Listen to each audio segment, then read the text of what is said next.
Have you ever felt like your life is slowly moving you in a particular direction, whether you want to go there or not? Well, that's my story. One day, I realized that I had been carrying around the unresolved scars of a childhood experience of being bullied for being different. In a word, for being gay, even though I had no real concept of what that meant at the time.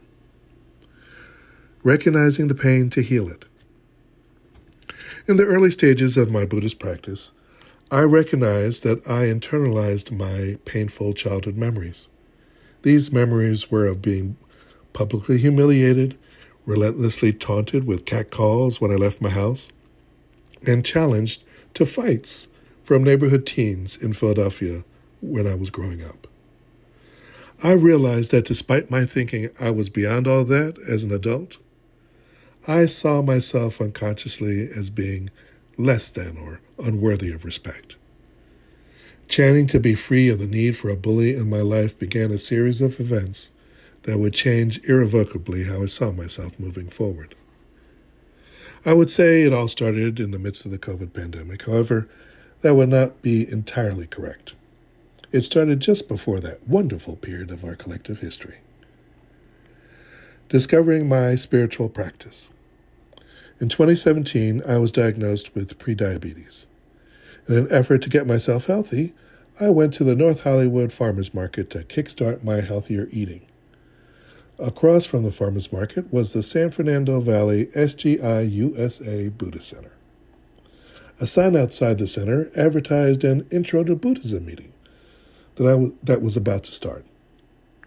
The folks at the Buddhist Center were all amazingly friendly and caring. I immediately felt that this was the right spiritual path for me. Expanding my circle.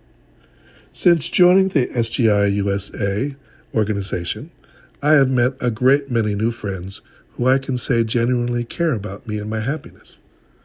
I've met artists, actors, jazz musicians, teachers, firemen, police officers, mothers, fathers, and grandparents from every ethnic background.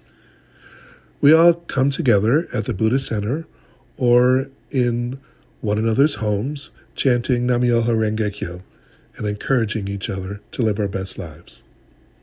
Our chanting and focusing on creating genuine happiness for ourselves and others has been deeply transformational. Joining this organization is the best decision I have ever made for my own well-being, without a doubt. As I mentioned, I recognize that I carried around a lot of the fears and self-doubts that come with being severely bullied in my youth. I pretended to not notice that after moving across the country to escape my bullies, I unconsciously found the need to have a friend in my life who served the role of bully in a more subtle way. A Buddhist friend gave me guidance and encouraged me to chant to be free of all fear. I chanted to be free of all fear as I prayed to be freed once and for all of the need for a bully in my life. Living my new normal. On February 25th, 2018, the first anniversary of my becoming an SGI USA Nichiren Buddhist, referred to as my second birthday, I received news my mom passed away peacefully in her sleep. Upon my trip back home to Philadelphia for my mom's memorial service, I was told my father, who I had not spoken to in decades, also passed away 2 weeks before my mom. I was officially an orphan. Chanting to be free of all fear. I returned to Los Angeles. Not much time had passed before a close friendship at my place of work went unexpectedly toxic. I navigated the COVID crisis, dealing with the isolation of the pandemic, and what I can only describe as a relentless barrage of toxic energy that manifested as verbal abuse. I'm trying to remain specifically vague because I don't want to focus on the negative or cast blame on anyone. The situation was the catalyst I needed to examine what was most important to me. Reaching my breaking point. In the past, my standard behavior would have led me to assume I was in the wrong and I was not good enough of a friend or some other self-hating BS. In the midst of chanting to be free of all fear, my worst fears were manifesting in my daily life. To my surprise, I found myself realizing that I deserved better than this toxic treatment. I also realized I did not have to suffer through it until it passed.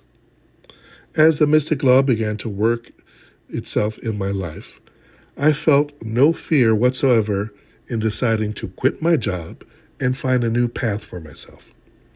Granted, this was not an overnight thing. It was a process that dragged out through the pandemic up until the beginning of 2023. It took time, but I felt I was reclaiming my dignity. Starting fresh, I have found a newfound determination to make genuine change in what I expect from others and what I expect of myself. I learned the valuable lesson that you teach people how to treat you. It's not my responsibility to stay in unhealthy situations because I fear the unknown or don't want to upset the very people upsetting me. Changing poison into medicine. I like to think that the mystic law was at work in my life, guiding me to use this toxic situation and the mental challenges of the pandemic shutdown to take an unflinching look at who I was and who I wanted to become as I began this new chapter of my life. Facing down my fears and choosing to live a life focused on creating genuine happiness has me excited about this new chapter of my life.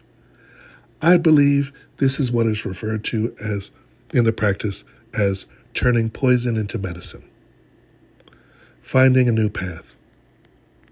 Unburdened by the need to please others, I am excited to start living more spontaneously and making my life a creative adventure. In the midst of all this drama, I rediscovered my love of words and my desire to be a professional writer and one day a successful novelist. I have a new dream for myself, and it all starts now.